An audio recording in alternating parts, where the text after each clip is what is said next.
the Words of Mormon. Let's give you a little background here. At the end of Omni, we hear Amaleki deciding to hand over the small plates of Nephi to King Benjamin, the ruler of the Nephites at Zarahemla. King Benjamin, as the ruler of the Nephites, already had the big plates of brass with scriptures from the ancient Israelite prophets that had been taken from Laban by Nephi.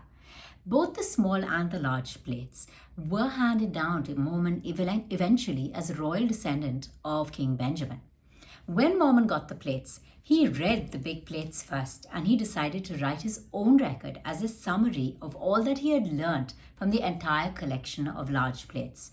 When Mormon found the small plates and he read them, he felt a strong urge to add these plates to his own records, even though he had already translated a similar account from the big plates. Keep in mind what we know today. The small plates of Nephi focused on the spiritual matters, the spiritual writings of the Nephites, and the big ones focused on the historical, social, and genealogical aspects of it.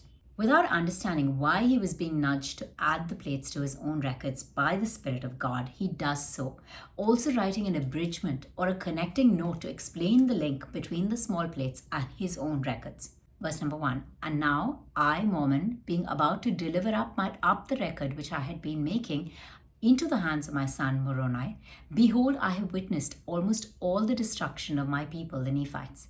We hear Mormon preparing to hand over his records of the Nephites to his son Moroni, and we hear him declare that he has witnessed the destruction of almost all his people at this point. He goes on to say that many hundreds of years have passed after the coming of Christ, and he worries that if his son is going to see the entire tribe of Nephi wiped out entirely in front of him. He prays that God will allow Moroni to be able to survive the destruction so that he can write about what happened and testify of Christ, so that someday Moroni's record will profit their people.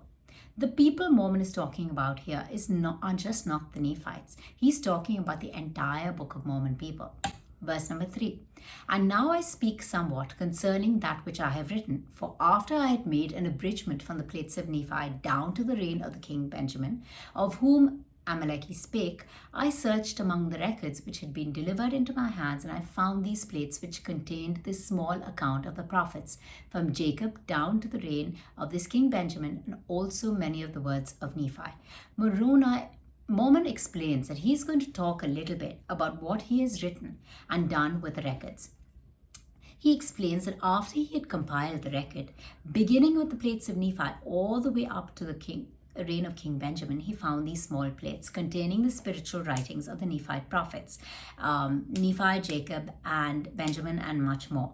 In verse number 4, he says, and the things which are upon these plates are pleasing me, because of the prophecies of the coming of Christ, and my fathers knowing that many of them have been fulfilled. Yea, and I also know that as many things have been prophesied concerning us down to this day have been fulfilled, and as many as go beyond this day must surely come to pass. And Mormon says that because the writings on these plates focus on prophecies and writings about the birth and the ministry of Christ that have come true, he is sure that even the prophecies that are written about things that are going to happen in the future must surely come true as well. In verse number 6, Mormon shares that he feels strongly that these small plates with the spiritual records they hold are going to be super important for his people in the future, just like they felt super important and inspiring to him. Verse number 7. And I do this for a wise purpose, for thus it whispereth me, according to the workings of the Spirit of the Lord which is in me. And now I do not know all things, but the Lord knoweth all things which are to come, wherefore he worketh in me to do according to his will. We see something amazing happening here. Mormon has been told, directed by the Spirit of God, to add these plates to his record. He doesn't know why, but he doesn't ask questions. Even though it likely felt like a repeat of everything that he'd already written, he still did what God was asking him to do.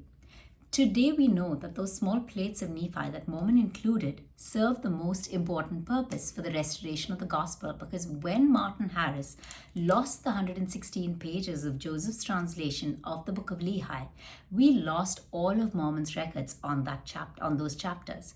The material that was lost, we regained because of the translations that were made from the small plates. And my prayer to God is concerning my brethren, that they may once again come to the knowledge of God, yea, the redemption of Christ, that they may once again be a delightsome people. Mormon continues to pray for the salvation of the Lamanites, of all the people all over the world, of the entire tribe and house of Israel, hoping that one day everyone will accept the gospel of Christ, change their ways, and be saved. We hear Mormon asking God in prayer to preserve these records even after his son Moroni's time, because of the great things written on them, the things that his people, the Nephites, will be judged by on the day of judgment by Christ. In verse number 12, 13, 14, and 15, Mormon tells us how the King Benjamin had to face all sorts of contention within his own land and from the Lamanites. He describes how the Lamanites came down from the land of Nephi to fight with the people of Zarahemla, and King Benjamin led their armies himself to fight them off using the very sword of Laban, the one that Nephi used himself. Mormon testifies that the Lord gave King Benjamin and his people the strength to overcome and drive the Lamanites out of their lands. Even then, in the land of Zarahemla, there came many false Christs, many false prophets and teachers and preachers, trying to move the people away from the Lord, from the word of God. Mormon says that because King Benjamin had the holy prophets of the Lord who spoke powerfully and authoritatively against the stubborn and the prideful and the sinful people on his side, they were able to overcome all these dangers. Mormon ends his chapter by testifying that Benjamin was a holy, righteous man, a ruler who did everything he could with body, might, and soul to bring peace, spiritual and physical peace and unity to his land.